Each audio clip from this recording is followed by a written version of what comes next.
Let us pray. Heavenly Father, Lord,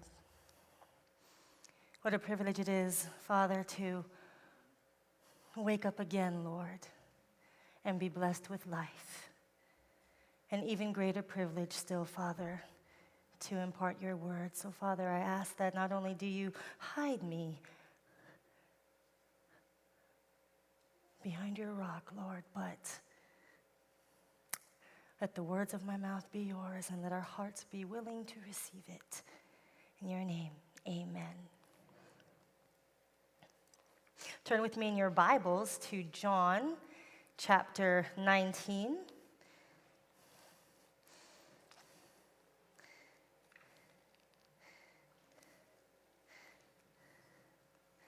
John chapter 19, and we will start with verse 25. John 19, verse 25. Now there stood by the cross of Jesus his mother and his mother's sister, Mary, the wife of Clopas, and Mary Magdalene. When Jesus therefore saw his mother and the disciple whom he loved standing by, he said to his mother, "Woman, behold your son." Then he said to the disciple, "Behold your mother." And from that hour, that disciple took her to his own home. Now, take a moment and picture Mary. Mary standing and staring in horror at the sight before her.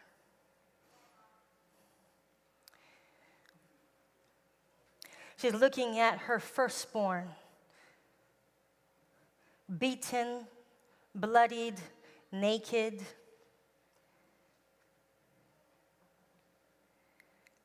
And her dreams have been shattered. He's dying on a cross in front of her. And to add to her horror, she hears the words, "Woman, behold your son." Here is yet another son that was unasked for.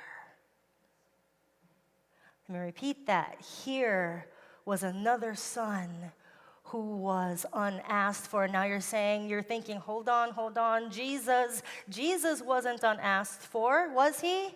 But let's dial the time back. How old was she when she received that visit from the angel? She was somewhere in the vicinity of 13 to 16 years old. A young girl who was who was betrothed and excited to be married, but then she's visited by an angel and told something else. Let's go back to Luke. Luke 1. And here we find what happens in the beginning. In Luke 1:27, we find, "Rejoice, highly favored one. The Lord is with you. Blessed are you among women." Imagine being a teenager and an angel visits you and says, "Rejoice, you are blessed." But when she saw him, she was troubled at his saying and considered what manner of greeting this was. Then the angel said to her, "Do not be afraid, Mary, for you have found favor with God. Behold, you will conceive in your womb and bring forth a son, and shall call his name Jesus. He will be great and will be called the Son of the Highest. And the Lord God will give him the throne of his father David, and he will reign over the house of Jacob forever, and of his kingdom there will be no end. Think of how much this young girl is processing.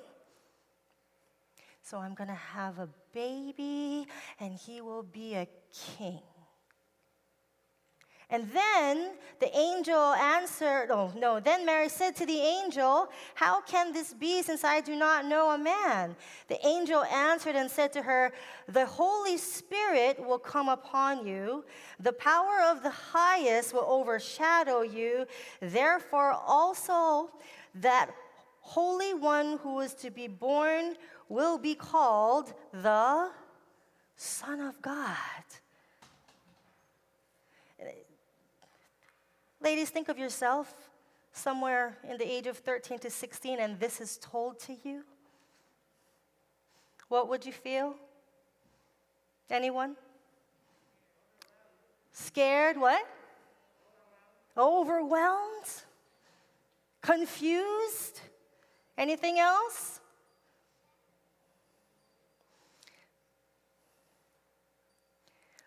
But then, a part of this promise, Jesus prepares for her a helpmate.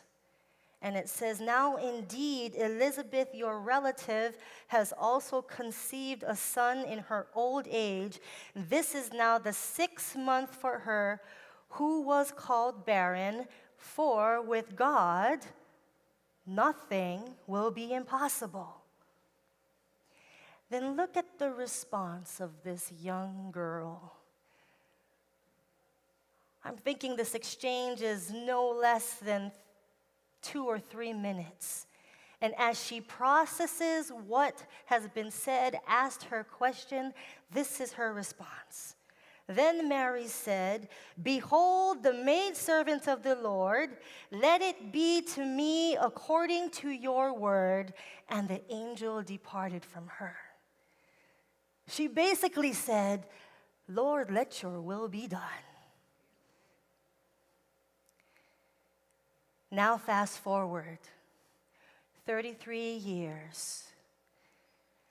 As she stands looking at her eldest son, broken, bleeding, and about to die. Her dreams have been shattered, and can you imagine she is thinking, where is the Son of the Highest? Where is the King over the house of Jacob that was supposed to reign forever and ever?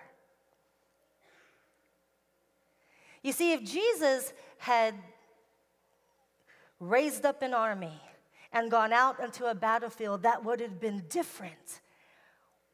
But he didn't. He's now on a cross. And now she is wondering, where was the promise made to me all those years ago?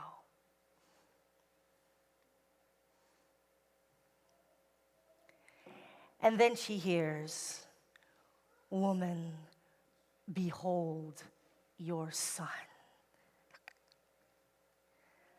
And she asks herself, another son that I'm asked to mother? How do I mother this one too?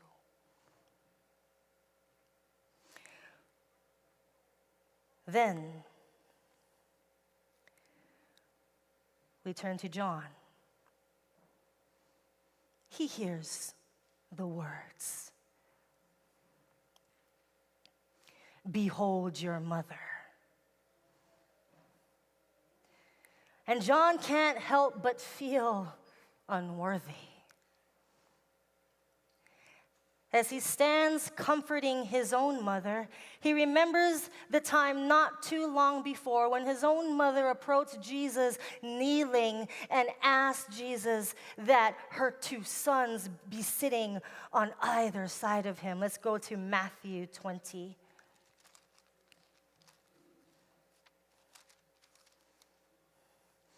Matthew 20, verse 17 begins, verse 20, Matthew 20, verse 20. Then the mother of Zebedee's sons came to him with her sons, kneeling down and asking something from him.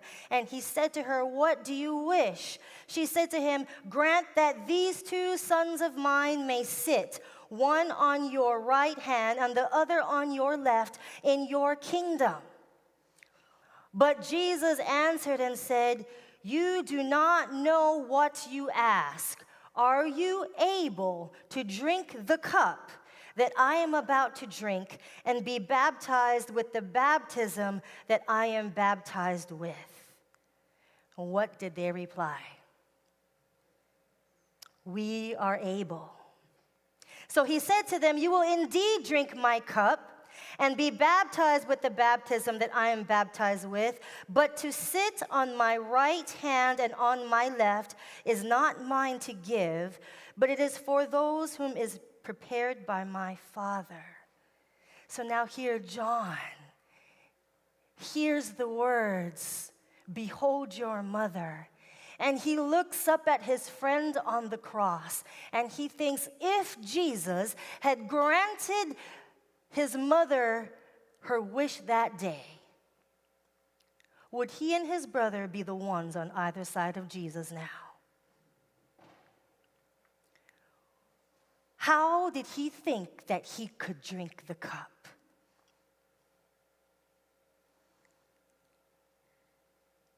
Was he worthy enough? Why did his friend pick him?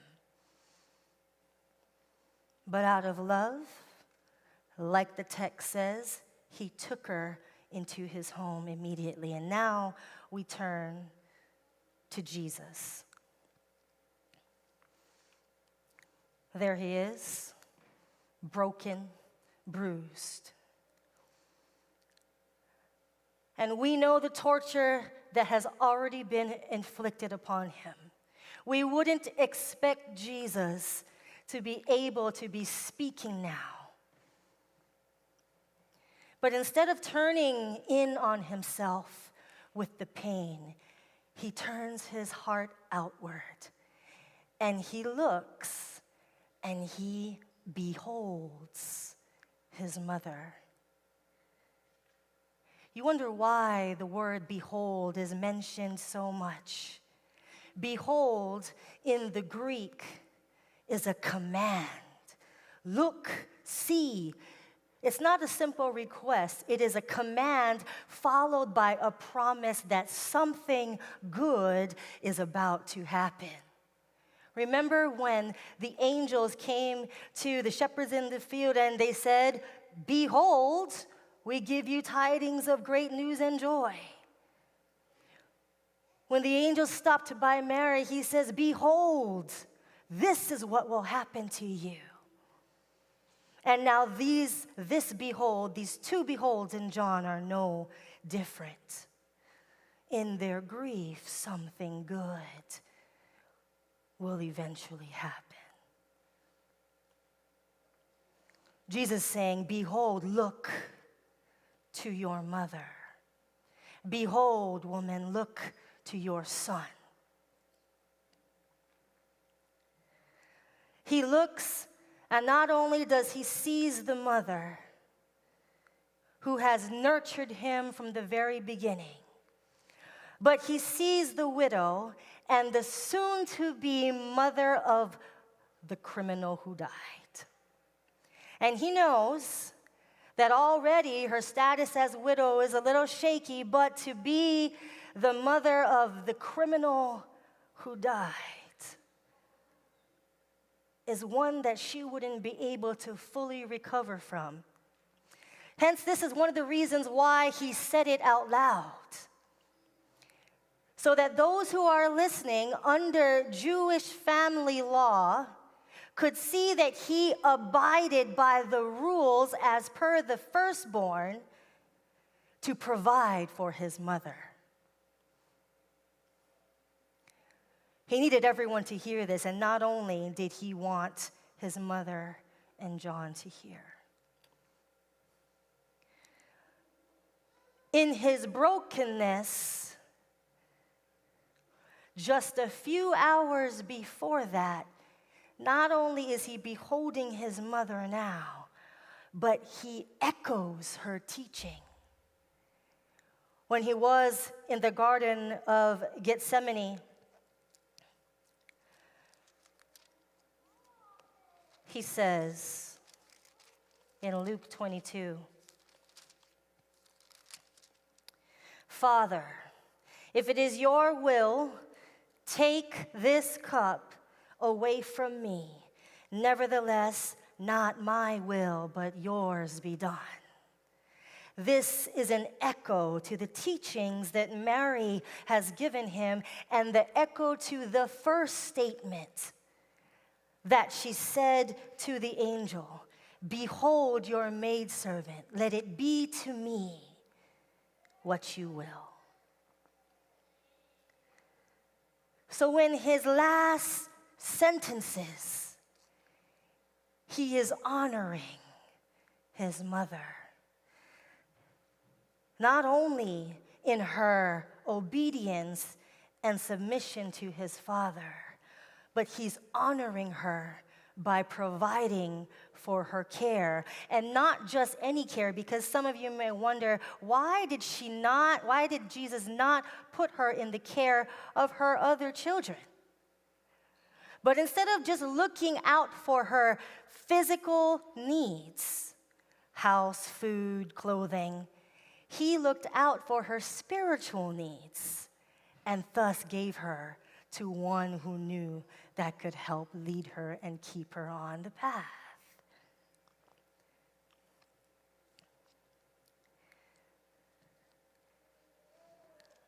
And so he prepared.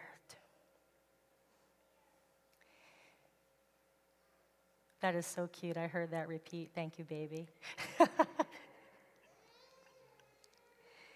What are the 3 points that we can gain from just these few words on the cross? Number 1, honor your parents. Exodus 20:12 says, "Honor thy father and thy mother, that thy days may be long upon the land that the Lord thy God giveth thee." Honor them. Some of you may say, "Yeah, but Pastor Jen, I have terrible parents. I was abused, Pastor Jen."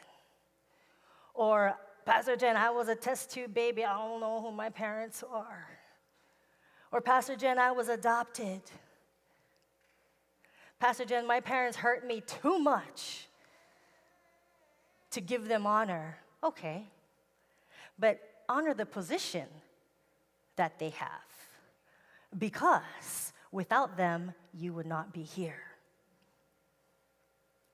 What is the second point? You are responsible for your family, those immediately under your care. 1 Timothy 5:8 says, "But if anyone does not provide for his own, and especially for those of his household, he has denied the faith and is worse than an unbeliever." This is what happens when you do not take care of your family. And point 3, even in death, Jesus unites people together for his church. See, Mary and John had no blood relation. He took people who were not related and joined them together, the little band of people around the cross. This was the beginning of the early church. Even in death, Jesus was working and tying together a new family for him. I remember at my dad's bedside, as Mom and I held his hands, and we're looking at that heart monitor, count down the last 2 minutes of his life. Jesus told me to look over and behold my mother. And I realized that amongst all my siblings, she was the one who trusted me the most. And now her care would come to me. And so we're making provisions. But I also realized that in my father's death, lives were touched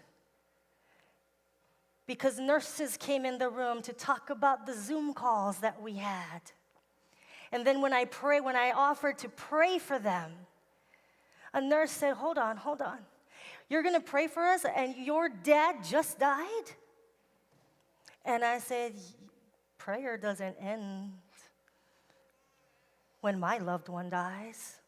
God doesn't stop working when a loved one dies. Let's pray. And so I gathered these nurses together and I prayed for their ministry, prayed for their health, prayed for the fact that they felt so much loss because they'd seen so many deaths in just 24 hours. Prayed for their families. And when I looked up, the doctor who had been caring for my dad had joined us in prayer and then said a little something to my mom. And when I asked my mom 20 minutes later in the car, what did that doctor say? He said, Mrs. Galiza, I have never seen what I've seen tonight, where people walk in by their family member's bedside and they're so calm because they have Jesus. He said, I'm a believer. I go to a little Sunday church down the road. But what I saw tonight was pure faith from you and your daughter. You have impacted me and your entire staff. Thank you for showing us Jesus tonight. See, in death, God connects people who are not supposed to be connected to make his family. How do you embrace the unasked for?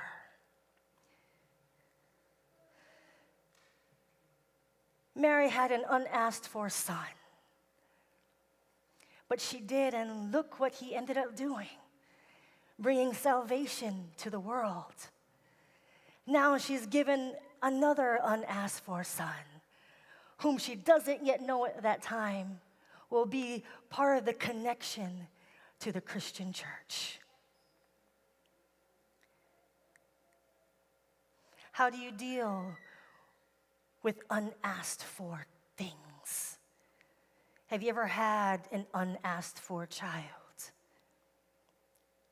Back in 2008, I got a phone call. I was 8 months pregnant with Joshua. Sorry, just making sure I got my children straight. 8 months pregnant with Joshua. And on the other end of the line was a call from a Child Protective Services social worker saying, are you the auntie to kid 1, 2, 3, 4, 5, 6, and 7? I said, yes, I am. And she said, well, their father has been placed into jail, and they're about to be put into foster care unless you accept them. Quickly, my husband and I were just trying to figure out where to put 7 more children into our 3-bedroom apartment. And the social workers did some moving around and put the older 3 into a group home. And 12 o'clock that night came a knock on the door, and 4 young children ranging in ages 6 to 12. Walking in, forlorn, crying, and each dragging a small trash bag that contained whatever clothing they were allowed to throw in from their home. Their lives would forever not be the same from that moment on. And we didn't know what to do because These nieces and nephews were so different and raised so differently from how we raised our children. There was swearing. They brought in lice, head lice. We had to go de-lice the whole family, including mine. They would go into doctors' offices and steal the toys that were there for kids to play with, little ones that you wouldn't care to look for. We would be in grocery stores, and then we'd come home and we'd see some things coming out of pockets. There came a point where we had to line everybody up after we came back from whatever excursion, and we would demand that everybody empty their pockets. They were so hard. But Jesus gave us the strength. We would never let them see us cry, even our own children, because these four needed so much more help and attention than my own children could get. One of them was autistic and would push my youngest, that would be Paul at that time, would just slam him into walls and cabinet doors and hurt him. And I had to pray. We had to pray every day, Father, get us through. We had one van. How do you put 8 children in a van? You do it illegally, and sometimes you put them in a trunk. And I know that there were 2 sitting in the trunk, and now when I think about it, I get the weebies, and I tell Armando, you know what? Anytime if there could have been just a major car accident, somebody could have just smacked into the back of our van, and it would be done. But God had his hand upon us. We came into close to the time when I was about to give birth and discovered that Joshua was going to be breech, and so I needed extra help. And so we told the CPS workers, hey, this is what's going on. Can we have a little help? Hey, could you just get us a people mover? We need a people mover. Could you help us with anything? Maybe perhaps help us into an apartment that has 4 bedrooms? And the answer was always no. They are your responsibility now.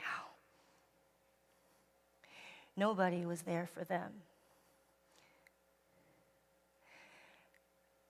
And then Joshua was born, and things got just a little bit harder.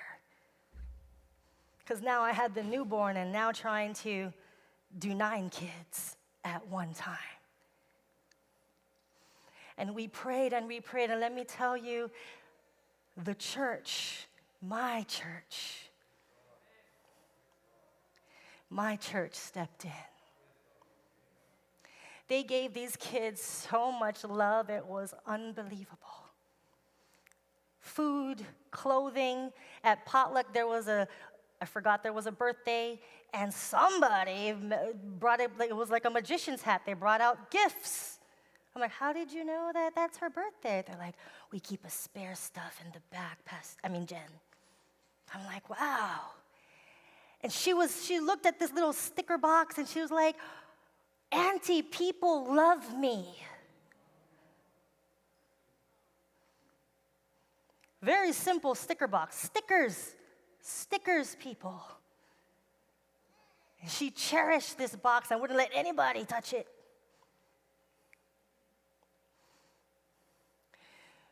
My church didn't care that we had a hard time keeping them corralled in the chairs.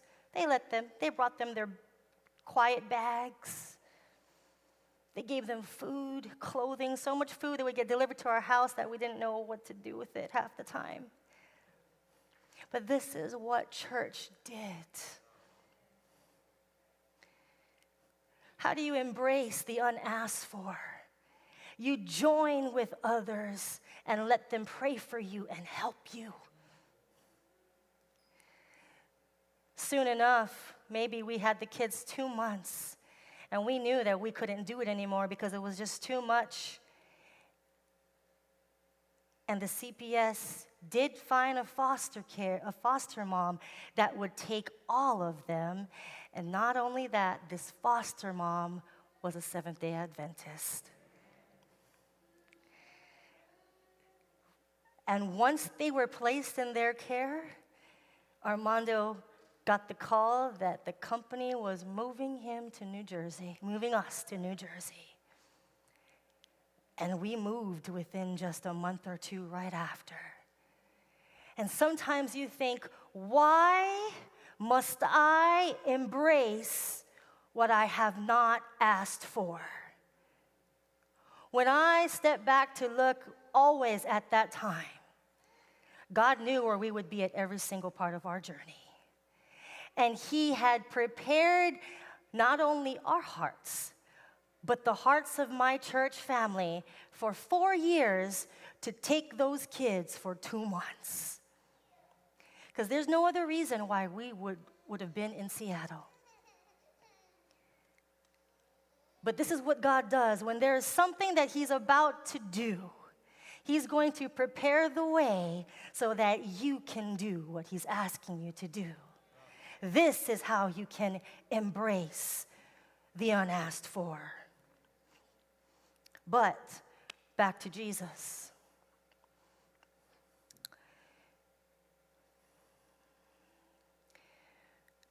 In January, right after my father died, literally right after my father died, I was going to stay for a couple weeks to get the funeral preparations in order, but then my lovely husband landed in the hospital again with a diabetic ulcer, and I had to fly straight home. And 2 weeks after that, I received a call from the conference office telling me that this year I am going to be ordained. Commissioned. What? Same thing, okay. And let me tell you, my heart first burst with joy like, yes, finally, Lord. And then I dropped into depression because ordination/commissioning was the one thing that my father was waiting for. And I was struggling with this. God, okay, perhaps He was due to get sick and die, but God, if that was going to happen, could that have just waited just a little bit until Dad saw this? God, why me? Why is my family always going through something every 2 months?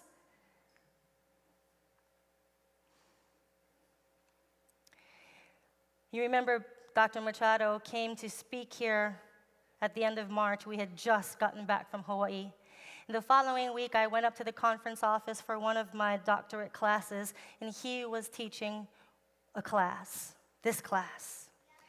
And the question he posed to us was, class, why does it say in the Bible that many times Jesus was not yet ready? He gave some biblical examples, one being at the wedding in Cana when his mother came to tell him to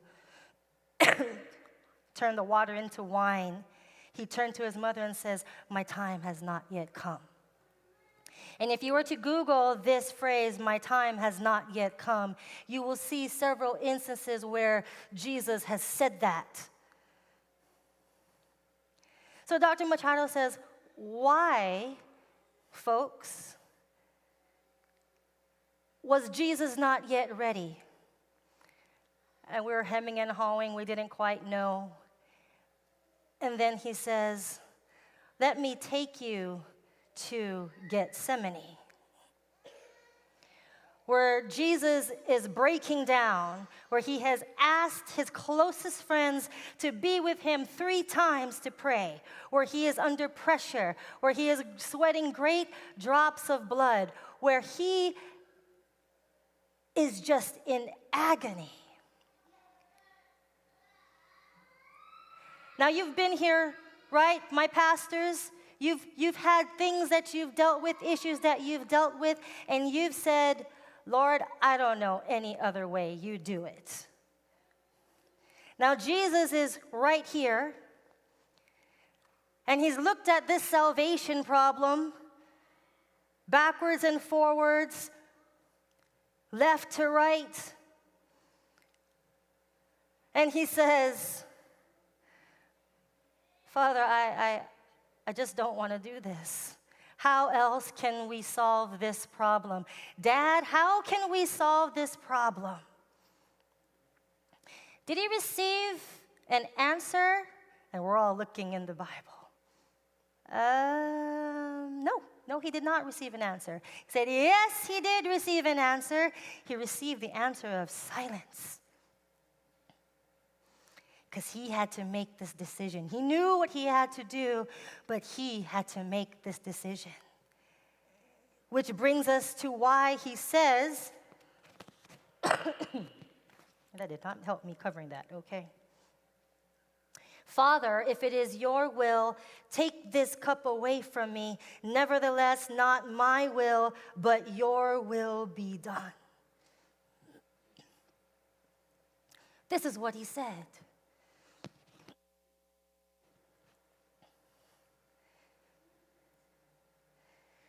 And so he decided that he was going to do the Father's will and die.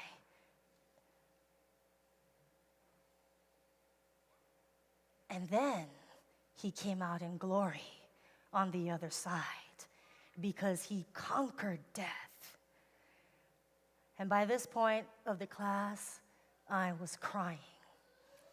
And he said, any questions? I said, yes, Dr. Machado, I have a question. He goes, go for it. And I said, I have a question because I have a problem with this. I'm struggling. He goes, good, you should be struggling.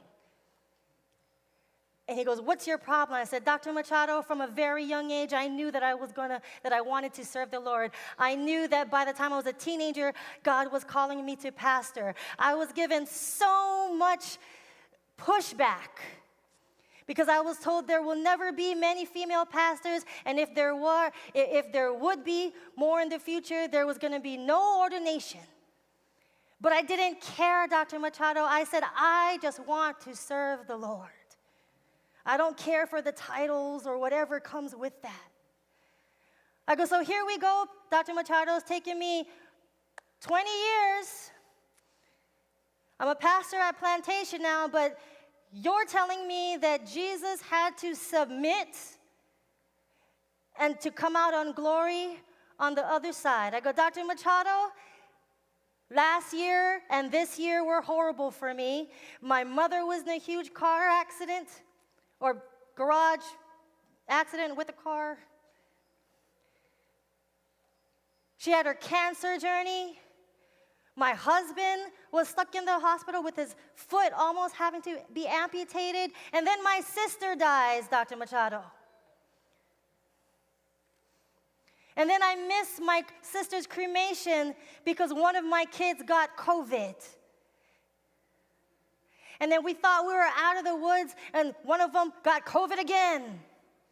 We're in quarantine for 4 to 5 weeks, Dr. Machado, but we barely made it out correct and sick-free. And we get into Hawaii for my sister's memorial, not only to have her memorial, but to have another memorial because my sister-in-law died that month too.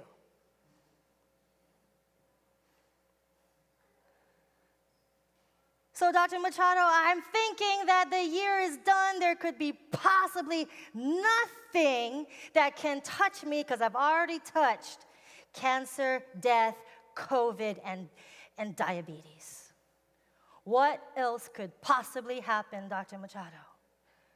But then now, my father dies.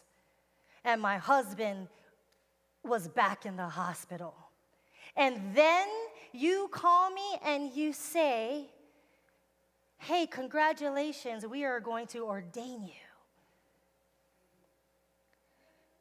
Are you telling me, Dr. Machado, I'm looking forward to this.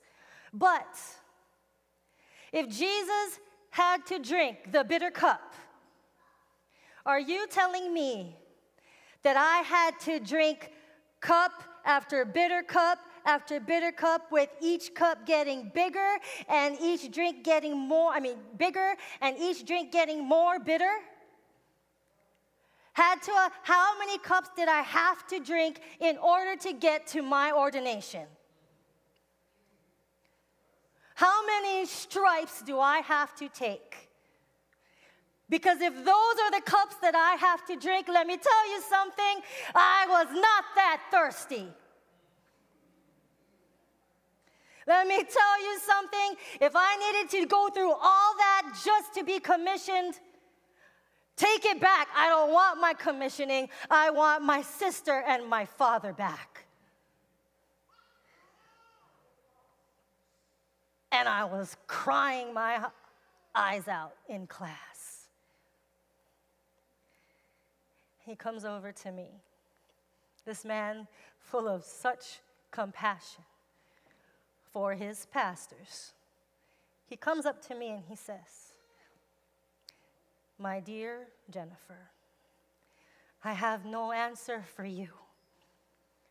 I can only know a little bit of your journey because last year, in the space of 3 to 4 months, I lost several family members myself. I don't know why we are made to walk the journeys that we walk. I don't know why we go through the trials that we do. But let me tell you something, Jennifer. God knew that you would be at every single moment of this year. And He's going to take every single hurt, every single thing that went wrong in our eyes, and He's going to take it and weave a tapestry, and you will become a change agent for Him.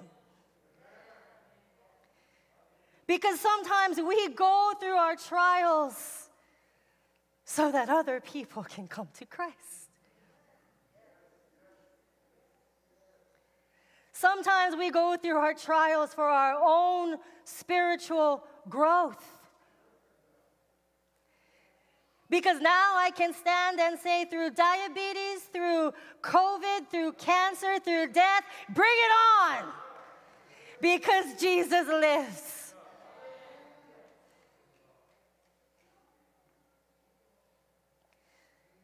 So how do you embrace the unasked for? How do you drink the bitter cup? In John 15:16, it says this: you did not choose me, but I chose you and appointed you that you should go and bear fruit, and that your fruit should remain, that whatever you ask the Father in my name, He may give you. So He may not give me my sister getting well or my father getting well, but He will give me a sister and father who sleeps with no more pain, waiting for Him.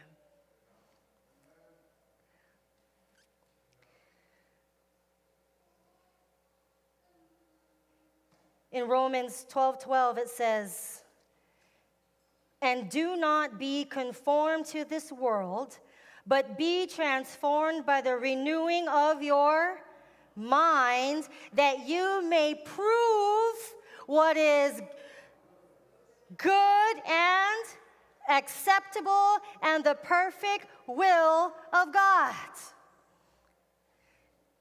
Don't let all your trials bog you down. Don't say, why me? Why not us? Because we know God.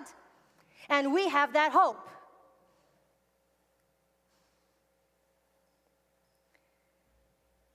We can turn it and say, yes, God. Let me walk through this desert, but walk with me so that others can see your goodness. I have tested, I have proved, I have tasted, and I have seen that the Lord is good.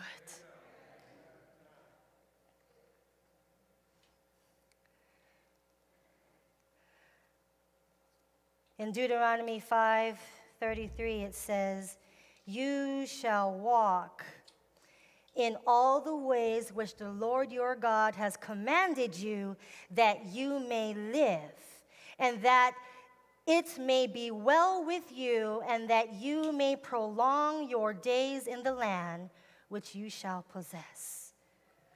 I don't know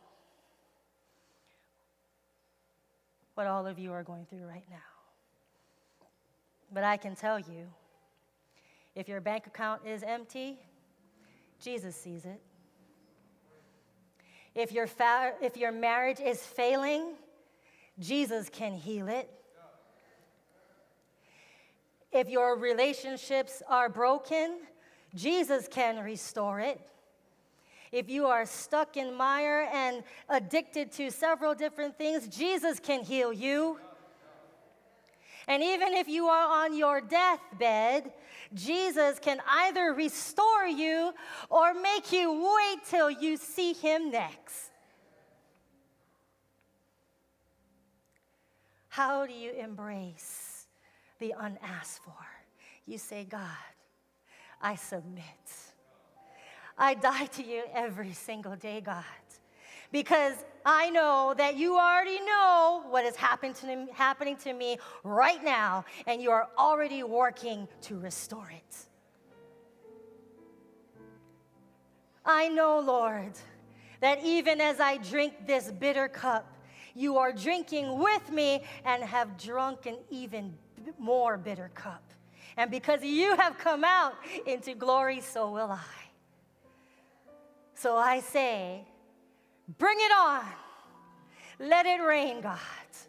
Let it rain what you have of me, what I have to walk through in order to know you more. Bring it on. And let me embrace all that I have not asked for, but for what you know will grow me in you. Let's pray. Father, help us, God, in our journey now. Let us remember that you said, behold, because you already had a plan in place and helpmates in place. Father, let's remember that through our turmoil right now, whatever each of us are walking through, God, that you have the strength to take this broken tapestry and make it into a beautiful blanket, Lord, that will testify to your goodness, God.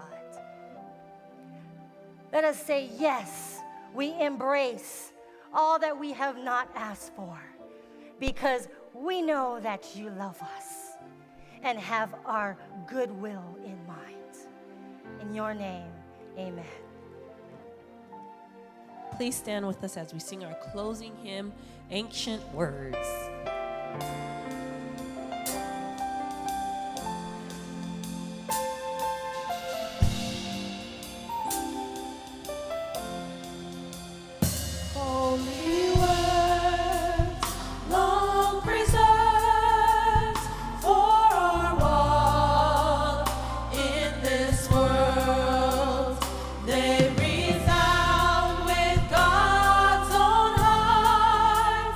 Let the ancient words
Help us to be a testimony for you, knowing that we can embrace all things, God, with you by our side.